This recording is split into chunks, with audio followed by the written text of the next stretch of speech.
हनुमान् श्रीपदो वायुपुत्रो रुद्रो नघोजरः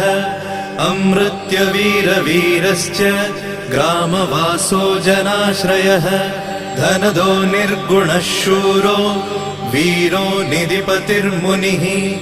पिङ्गाक्षो वरदो वाग्मी सीताशोकविनाशकः